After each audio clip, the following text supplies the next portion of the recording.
नमस्कार, मैं भरत आपका स्वागत करता हूँ डीएनयू झारखंड में। चले जानते हैं आज की छोटी बड़ी खबरों को।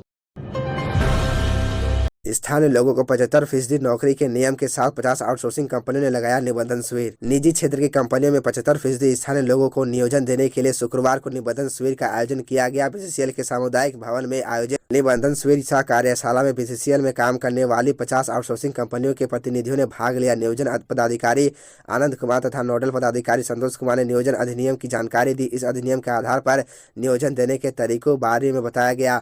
शिविर में 50 आउटसोर्सिंग एजेंसी के प्रतिनिधियों ने भाग लिया। कार्यशाला में शामिल नहीं होने वाले आउटसोर्सिंग एजेंसी के बारे में कहा गया कि बीसीसीएल बाद में इन कंपनियों को प्रशिक्षण देगी। नियोजन पदाधिकारी ने बताया कि राज्य के प्रत्येक नियोक्ता को 40,000 रुपये वाली नौकरियों में स्थानीय को 75% हिस्सेदारी देनी है। 10 या 10 से अधिक व्यक्तियों के नियोजन करनी कंपनियों पर यह नियम लागू होगा।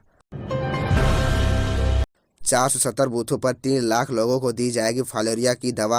10 से 25 फरवरी तक चलाया जाएगा अभियान। फाइलेरिया को पूरी तरह से खत्म करने के लिए वर्ष 2023 में मास ड्रग एडमिनिस्ट्रेशन कार्यक्रम 10 से 25 फरवरी तक मनाया जा रहा है। इस कार्यक्रम के संबंध में civil surgeon doctor Vinod Kumar ने जानकारी दी। इस दौरान रांची के आसपास क्षेत्रों में 3 लाख लोगों को फाइलेरिया से बचाव के लिए दवा खिलाई जाएगी। बताया गया कि राजधानी से सटे फाइलेरिया से अति प्रभावित क्षेत्रों में बूथ बनाकर डीईसी और एल्बेंडाजोल दवा खिलाई जाएगी। इसे लेकर बेड़ो और बुढ़मू सामुदायिक स्वास्थ्य केंद्र, उपकेंद्र, प्राथमिक स्वास्थ्य केंद्र, आंगनबाड़ी केंद्र और स्कूल के अलावा सार्वजनिक भवनों में बूथ बनाया जाएगा, जहां पर लोगों को फाइलेरिया रोधी दवा खिलाई जाएगी।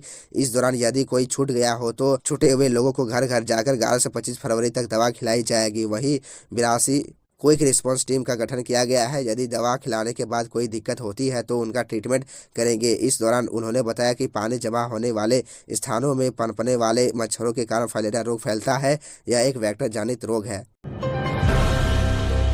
खाद्यान्न व्यवसायियों की बेमियादी हड़ताल। 15 से कृषि बिल और 2% कृषि शुल्क के विरोध में व्यवसायियों ने आंदोलन की घोषणा कर दी है। इसके तहत जिले भर के खाद्यान्न व्यवसायी 15 फरवरी से बेमियादी हड़ताल पर चले जाएंगे। हड़ताल को जिला चैम्बर समेत अन्य सभी व्यावसायिक संगठनों का समर्थन प्राप्त है। यह जानकारी व्यवसायियों ने शुक्रवार को बाजार समिति में आयोजित प्रेस कॉन्फ्रेंस में दी। व्यवसायियों ने कहा कि महंगाई की मार झेल रहे लोगों को कृषि बिल के रूप में एक और भार दिया जा रहा है। इससे कृषि उत्पादों पर 2% शुल्क लगेगा। इसका सीधा असर लोगों की जेब पर पड़ेगा। इस शुल्क के नाम पर एक बार फिर इंस्पेक्टर राज कायम होगा, जो व्यवसायियों के दोहन का काम करेगी। व्यवसायियों ने कहा कि इस बिल को निरस्त करने की मांग सरकार से की जा रही है। यदि 14 फरवरी तक सरकार उनकी मांग पर अमल नहीं करती है तो 15 फरवरी से पूरे राज्य में हड़ताल कर दी जाएगी। हड़ताल के दौरान खाद्यान्न के साथ साथ आलू, प्याज, फल, अंडा, मीट, मछली, फ्लोर मिल, राइस मिल, तेल मिल सभी पूरी तरह से बंद रहेंगे। इसके अलावा खुदरा व्यवसायियों ने भी हड़ताल को समर्थन दिया है। मौके पर जिला चैम्बर के संरक्षक राजेश गुप्ता, महासचिव अजय नारायण लाल, उदय प्रताप सिंह, बाजार समिति चैम्बर के अध्यक्ष विनोद गुप्ता आदि शामिल थे। किसी भी हाल में 10 बजे के बाद नहीं बजाया जाए लाउड स्पीकर। हाईकोर्ट। आजकल शादियों का सीजन चल रहा है, ऐसे में तमाम बैंक्वेट हॉल, बारात और बार में जोरदार आवाज में डीजे, लाउड स्पीकर बजाया जा रहा है, जिससे शहर में ध्वनि प्रदूषण बढ़ते जा रहा है। प्रदूषण को लेकर हाईकोर्ट ने स्वतः संज्ञान लिया था। कोर्ट ने राज्य सरकार को कड़ी फटकार लगाई है। कोर्ट ने मौखिक रूप से कहा कि रात में 10 बजे के बाद लाउड स्पीकर नहीं बजनी चाहिए। जरूरत पड़े तो एफआईआर भी किया जाए। इस दौरान डीसी, एसएसपी व ट्रैफिक एसपी कोर्ट में उपस्थित थे। आज की सुनवाई हाईकोर्ट के जस्टिस डॉक्टर एस एन पाठक की कोर्ट में सुनवाई हुई। कोर्ट ने मौजूद पदाधिकारियों से पूछा कि वह देखे कि ध्वनि प्रदूषण के रोकथाम पर काम किया जा रहा है या नहीं। रांची डीसी ने कहा कि हाईकोर्ट के आसपास एवं अशोक नगर में साइलेंस जोन को लेकर होर्डिंग लगाए गए हैं। कोर्ट के आदेश के बाद भी राज्य सरकार ने शपथ पत्र दाखिल नहीं किया है, जिस पर हाईकोर्ट ने नाराजगी जाहिर की है। पिछली सुनवाई में ही सरकार ने रिपोर्ट देने को कहा था। बता दें कि ध्वनि प्रदूषण को लेकर 8 प्राथमिकी दर्ज की गई है। इस मामले में अगली सुनवाई 17 मार्च को होगी। राज्य सरकार को एफिडेविट दाखिल करने को कहा गया है। सुनवाई के दौरान महाधिवक्ता राजीव रंजन भी कोर्ट में उपस्थित थे। 15 लाख के इनामी नक्सली मिथिलेश ने किया सरेंडर। चंद्रपुरा स्टेशन थाना पर हमला कर 2 दर्जन हथियार लूटने सहित कई मामले में था संलिप्त। 15 लाख का इनामी नक्सली मिथिलेश सिंह उर्फ दुर्योधन महतो उर्फ बड़ा बाबू ने शुक्रवार को विधिवत सरेंडर कर दिया। शुक्रवार को रांची रेंज के आईजी कार्यालय में सरेंडर किया। इस दौरान आईजी अभियान एवी होमकर, रांची रेंज के आईजी पंकज कंबोज सहित राज्य पुलिस और सीआरपीएफ के कई आला अधिकारी मौजूद थे।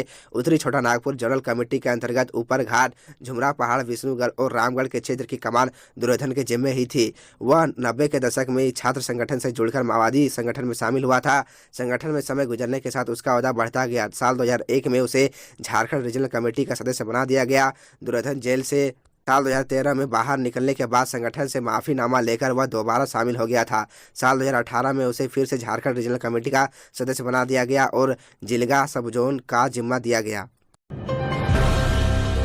कल तेजस्वी यादव आएंगे रांची, कार्यकर्ता मिलन समारोह में करेंगे शिरकत। बिहार के उप मुख्यमंत्री और राजद नेता तेजस्वी यादव 11 फरवरी शनिवार को रांची आएंगे। बिहार के उप मुख्यमंत्री बनने के बाद पहली बार तेजस्वी यादव झारखंड दौरा पर आ रहे हैं। वहीं तेजस्वी यादव के रांची आगमन को ऐतिहासिक बनाने के लिए प्रदेश राष्ट्रीय जनता दल ने पूरी तैयारी कर ली है। 12 फरवरी को रांची के हरमू स्थित कार्निवल हॉल में आयोजित राष्ट्रीय जनता दल के कार्यकर्ता मिलन समारोह में तेजस्वी यादव मुख्य अतिथि के रूप में शिरकत करेंगे। इस मौके पर तेजस्वी यादव पार्टी के नेताओं और कार्यकर्ताओं को संबोधित करेंगे। इस बात की जानकारी झारखंड प्रदेश राजद के मुख्य प्रवक्ता डॉक्टर मनोज कुमार ने दी। प्रदेश अध्यक्ष संजय सिंह यादव ने राज्य के विधायक, पूर्व सांसद, पूर्व विधायक, प्रदेश के सभी नेताओं, कार्यकर्ताओं, प्रकोष्ठ के सभी नेताओं, कार्यकर्ताओं को निर्देश दिया है, जिसमें उन्होंने तेजस्वी यादव के स्वागत के लिए सभी रांची एयरपोर्ट मौजूद रहने को कहा। उन्होंने जानकारी देते हुए बताया कि हमारे नेता शनिवार को 11 बजे रांची पहुंचेंगे। बीजेपी सांसद ने उठाया झारखंड में गैरमजरवा जमीन की अवैध खरीद बिक्री का मुद्दा, जांच की मांग। भाजपा प्रदेश महामंत्री सांसद ने शुक्रवार को राज्यसभा में शून्यकाल के दौरान झारखंड में गैरमजरवा जमीन की अवैध खरीद बिक्री और माझी प्रखंड के मोटा ग्राम के गरीबों से जमीन की लूट के प्रयास का मामला उठाया है, जिसमें उन्होंने कहा कि सत्ता के संरक्षण में पदाधिकारियों की मिलीभगत से दलालों और बिचौलियों के द्वारा लूट की जा रही है। उन्होंने कहा कि जल, जंगल और जमीन की बात करने वाली झारखंड सरकार में आज खान, खनिज और बालू के साथ सरकारी जमीन की लूट मची है। वहीं सांसद ने राज्यसभा में इसकी जांच कराकर दलालों, बिचौलियों के खिलाफ कठोर कार्रवाई करने की मांग की। अपने पिता शिबू सोरेन से मिलने मेदांता अस्पताल पहुंचे सीएम हेमंत, स्वास्थ्य के लिए जानकारी। अपने पिता पूर्व मुख्यमंत्री व वर्तमान राज्यसभा सांसद दिसोम गुरु शिबू सोरेन से मिलने के लिए गुरुवार की रात मुख्यमंत्री हेमंत सोरेन मेदांता अस्पताल पहुंचे। इरबा स्थित इस अस्पताल में पहुंचकर उन्होंने अपने पिता से मुलाकात की। बताते चले कि शिबू सोरेन के अस्वस्थ होने पर गुरुवार को उन्हें बेहतर इलाज के लिए इरबा स्थित मेदांता अस्पताल में भर्ती कराया गया। यहाँ विशेषज्ञ डॉक्टरों की देखभाल में उनका उपचार किया जा रहा है। हालांकि इस बीच गुरुजी के स्वास्थ्य से संबंधित अच्छी खबर अस्पताल से निकल कर आई है। बताया गया है कि अभी उनका स्वास्थ्य स्थिर है। वह अस्पताल में मौजूद अपने परिजनों से बात कर रहे हैं। चिकित्सकों के मुताबिक निमोनिया का लक्षण दिख रहा है। एसीजी, अल्ट्रासाउंड, अल्ट्रासोनोग्राफी और एक्सरे हुआ है। वैसे जांच रिपोर्ट आने के बाद सब स्पष्ट हो जाएगा। मिली जानकारी के अनुसार फिलहाल ज्यादा चिंता की बात नहीं है। अस्पताल में गुरुजी की पत्नी रूपी सोरेन के अलावा परिवार के सदस्य भी मौजूद हैं। ईडी के समन पर हाजिर नहीं हुए अरगोड़ा थानेदार, मुख्यालय को दी गई समन मिलने की जानकारी। ईडी के समन पर रांची के अरगोड़ा थाना प्रभारी पूछताछ के लिए नहीं पहुंचे। उन्होंने ईडी को जानकारी दी कि विभाग के अधिकारियों से मंतव्य मिलने के बाद ही ईडी के समन पर आएंगे। झारखंड में सरकार गिराने की साजिश से जुड़ी मनी लॉन्ड्रिंग केस में रांची के अरगोड़ा थाना प्रभारी विनोद कुमार ईडी के सवालों का जवाब देने शुक्रवार को नहीं पहुंचे। ईडी ने उन्हें समन भेजा था, लेकिन अरगोड़ा थाना प्रभारी ईडी के समन पर एजेंसी के समक्ष उपस्थित नहीं हुए।